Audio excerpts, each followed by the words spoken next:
26শে August সকালে নেপালের রসুয়া ও নোয়াকোট জেলা এবং চীন তিব্বত সীমান্তে এক বিধ্বংসী আকস্মিক বন্যা আঘাত হেনেছে।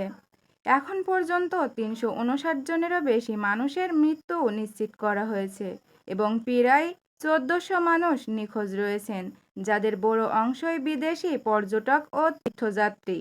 বহু ঘরবাড়ি, রাস্তাঘাট ও জলবিদ্যুৎ কেন্দ্র মাটির নিচে চাপা পড়েছে। ইউএস জিওলজিক্যাল সার্ভে এর তথ্য অনুযায়ী তিব্বত সীমান্তের পাহাড়ি অঞ্চলে একটি বিশাল বরফের পাহাড় বা হিমবাহের বড় অংশ আকস্মিকভাবে ধসে পড়ে।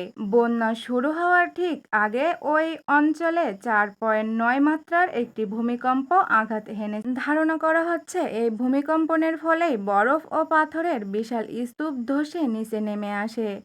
ধসে পড়া কোটি কোটি টন বরফ ও কাদা তীব্র গতিতে লেন্ডে খোলা ও ভোটে কোশি নদীতে গিয়ে পড়ে। বরফ গলে পানির পরিমাণ এত বেড়ে যায় যে নদী উপচে প্রায় ১২০ মাইল প্রতি ঘন্টা গতিতে কাদার অববাহিকা পুরো এলাকাকে ভাসিয়ে নিয়ে যায়।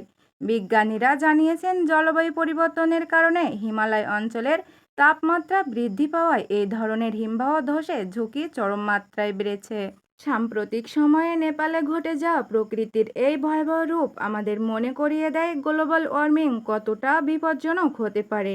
নেপালের এই কঠিন পরিস্থিতি তাদের জন্য প্রার্থনা করুন।